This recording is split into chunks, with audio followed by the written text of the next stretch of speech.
आज हम लोग मैकेनिकल इंजीनियरिंग के टॉप 30 एमसीक्यूज के बारे में पढ़ेंगे। पहला है the angle between plane of maximum shear and principal plane is 45। कितना एंगल होता है? 45 का। Next, which are employed for ship building where flush surfaces are necessary. जो शिप बिल्डिंग में कौन सा हम फ्लश सरफेस के लिए नेसेसरी कौन सा रिवेट्स होता है, कौन सा रिवेट्स हम यूज़ करते हैं फ्लश सर्फेसेस के लिए शिप बिल्डिंग में? वो होता है काउंटर संग हेड रिवेट्स। कौन सा? काउंटर संग हेड रिवेट्स। इसमें हम देख रहे हैं कि डिफरेंट डिफरेंट इसके एंगल्स होते हैं, जैसे 60 का होता है, 82 का, 90, 110, 100, 120। काउंटर संग रिवेट्स में जो होता है डिफरेंट डिफरेंट एंगल्स होते हैं। ध्यान से देख लीजिए, 60 का होता है, 82 का होता है, 90 का, 100 का, 110 का और 120 का। Next, a cantilever is a beam whose. Cantilever कैसा बीम है? जिसके वन एंड फिक्स्ड होता है और दूसरा एंड फ्री होता है। A cantilever is a beam whose one end is fixed and other free. इसमें फिगर में देख लीजिए, एक एंड इसका फिक्स्ड है और दूसरा एंड फ्री है, मूवेबल है। Fourth, during tensile test what does percentage elongation indicate. जो टेंसाइल टेस्ट में जो परसेंटेज इलोंगेशन होता है वो किस चीज़ को इंडिकेट करता है? वो किस चीज़ को इंडिकेट करता है? वो करता है डक्टिलिटी को। किसको? डक्टिलिटी। टेंसाइल टेस्ट को परसेंटेज इलोंगेशन क्या करता है? डक्टिलिटी। इस ग्राफ में देख लीजिए, ग्राफ में जो ये रेड बना हुआ है, रेड, वो परसेंटेज ऑफ इलोंगेशन को इंडिकेट कर रहे हैं, यानी डक्टिलिटी को।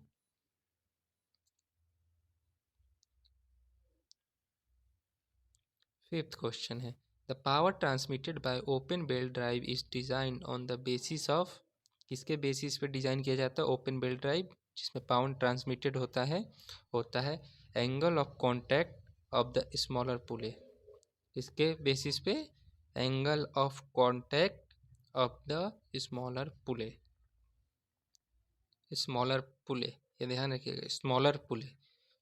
ये सब बाइक स्कूटर्स में लगे होते हैं, इंजन के साथ जुड़े होते हैं, जिसके पावर ट्रांसमिशन किया जाता है, क्योंकि इंजन ही पावर जनरेट करता है, इसीलिए उसके साथ जो कनेक्ट किया जाता है स्मॉलर पुलों को, angle of contact of the smaller pull. Next question, stress is a dash quantity. Stress कैसी क्वांटिटी है? कैसी क्वांटिटी है? ये टेंसर क्वांटिटी है। कैसी क्वांटिटी है? Tensor. Next, Newton first law of motion provide the concept of. Newton का जो फर्स्ट लॉ ऑफ मोशन वो किस चीज़ का कॉन्सेप्ट प्रोवाइड करता है? वो करता है इनर्शिया का। इसे हम लॉज ऑफ इनर्शिया भी कहते हैं। Eighth, if the normal force is doubled. जो नॉर्मल फोर्स है अगर वो डबल हो जाए तो coefficient of friction is not change. उसमें कोई चेंज नहीं आता कोफिशिएंट ऑफ फ्रिक्शन में। अगर फोर्स, नॉर्मल फोर्स भी डबल की कर दी जाए तो उसमें कोफिशिएंट ऑफ फ्रिक्शन में कोई चेंज नहीं आता है। 9. While mild steel is subjected to tensile loading, its fracture will conform to। जो माइल्ड स्टील है अगर हम उसको सब्जेक्ट कर दें किस पे? टेंसाइल लोडिंग से, तो उसका जो फ्रैक्चर है वो किस तरह का होगा? वो होगा कप एंड कोन शेप का। Next, dash governor is dead weight governor. कौन से गवर्नर को हम डेथ वेट गवर्नर कहते हैं? वो होता है पोर्टर गवर्नर। हम पोर्टर गवर्नर को डेथ वेट गवर्नर कहते हैं। ये फिगर में देख लीजिए, इसमें एक सेंट्रल वेट लगा, उसी को हम डेथ वेट कहते हैं, और अगल बगल दो फ्लाई बॉल्स लगे हुए हैं। Next, dash mechanism produce mathematically an exact straight line motion. कौन सा ऐसा मैकेनिज्म जो स्ट्रेट लाइन मोशन करता है मैथमेटिकली? वो होता है प्रेक्यूसेलियर्स। प्रेक्यूसेलियर्स, इसमें जो ये सीधी लाइन बनी हुई है ऑब्जेक्ट हुआ, और ये देखिए सर्कल शेप में ये स्ट्रेट लाइन मोशन करता है। Next, the size of a cam depend on dash circle. किसके सर्कल पे साइज ऑफ कैम डिपेंड करता है? उसके बेस सर्कल से। साइज ऑफ कैम किस पे डिपेंड करता है? Base circle. ये ध्यान रखिएगा, बेस सर्कल पे डिपेंड करता है। Next, a kinematic chain is known as mechanism when dash of the link is fixed. One of the link is fixed तो काइनेमेटिक चेन मैकेनिज्म कहला जाता है। इसमें हम इसका एनिमिनेशन भी देखेंगे, एनिमिनेशन।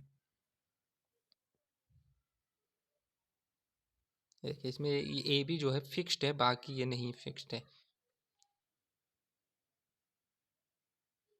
ए बी इसमें फिक्स्ड और बी सी नहीं फिक्स है, सी ई नहीं फिक्स है, मूवेबल है ये। आइए नेक्स्ट देखते हैं। A rack is a gear of dash infinite diameter. जो रैक कैसा गियर है जिसके अंदर infinite diameter. The central gear of epicyclic gear train is called. जो सेंट्रल गियर होता है किसी भी एपीसाइक्लिक गियर ट्रेन का, वो क्या कहते हैं, सन गियर। उसे हम क्या कहते हैं, सन गियर कहते हैं।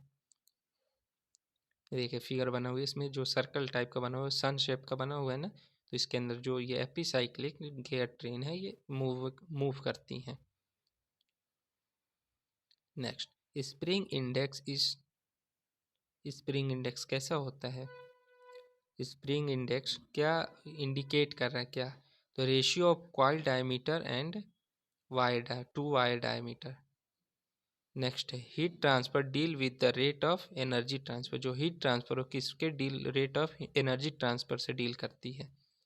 Next, viscosity of a fluid can be define as. जो विकोसिटी है वो किस चीज़ से डिफाइन कर सकते हैं फ्लूइड में? तो कर सकते हैं flow resistance offered by the fluid. जो flow resistant offered by the fluid होता है। Next, the radiation take place. Radiation कैसे टेक प्लेस करता है? Through molecular communication, through vacuum. तो थ्रू वैक्यूम करता है। जो रेडिएशन होता है थ्रू वैक्यूम करता है। What is emissive power of body? What is emissive power of body? जो एमिसिव पावर होता है किसी भी बॉडी को किससे करता है? Total radiation emitted per unit area per unit time. इसमें बहुत लोग कंफ्यूज हो जाते हैं कि इसमें सब देखिए टोटल रेडिएशन एमिटेड ये सब में लिखा हुआ है, तो इसमें ध्यान रखना है कि total radiation emitted per unit area per unit time है सही। Per unit area per unit time इसका सही आंसर है।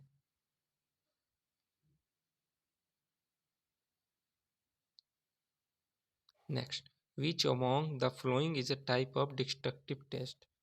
इसमें से कौन सा डिस्ट्रक्टिव टेस्ट होता है? वो होता है कपिंग टेस्ट होता है। उसे हम क्या कहते हैं? Cupping test.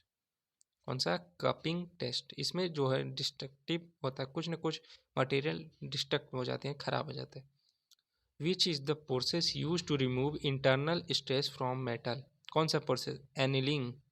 एनिलिंग का हम यूज़ करके रिमूव करते हैं किसी भी इंटरनल स्ट्रेस को मेटल से।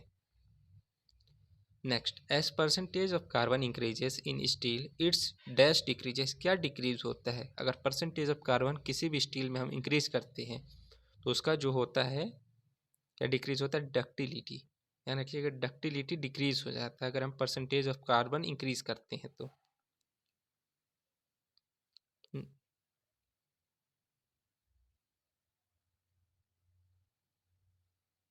नेक्स्ट है high speed steel belong to the category of dash steel. कैसा? एलॉय स्टील के कैटेगरी से वो बिलोंग करता है जो हाई स्टील होता है। Dash slip gauges are generally made of alloy steel. जो स्लिप गॉजेस होते हैं वो किससे बने होते हैं? जनरली एलॉय स्टील से बने होते हैं। Dash is the upper half of the mould. कौन सा upper half of the mould होता है? Which is the upper half of the mould. किसे हम कहते हैं upper half of the mould? Cope को। किसे कहते हैं? Cope. Cope is the upper half of the mould. इस फिगर में देखिए जो ब्लैकिश बने हुए हैं यही upper half of the mould, cope को उसे कहते हैं हम।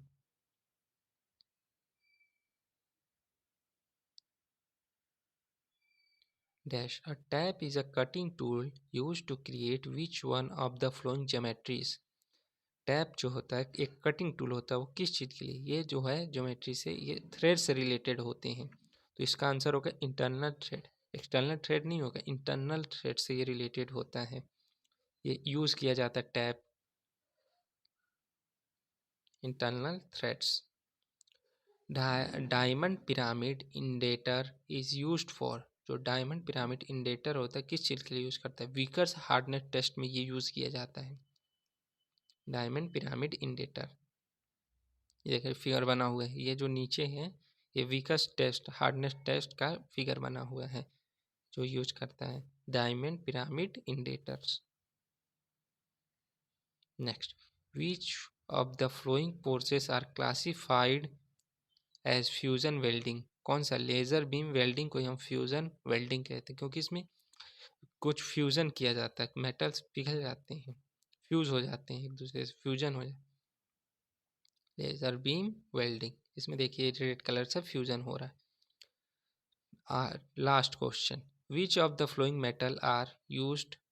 कौन सा मेटल हम यूज़ करते हैं? वो होता है सिल्वर। सिल्वर का हम यूज़ करते हैं सोल्डर एलॉयस में।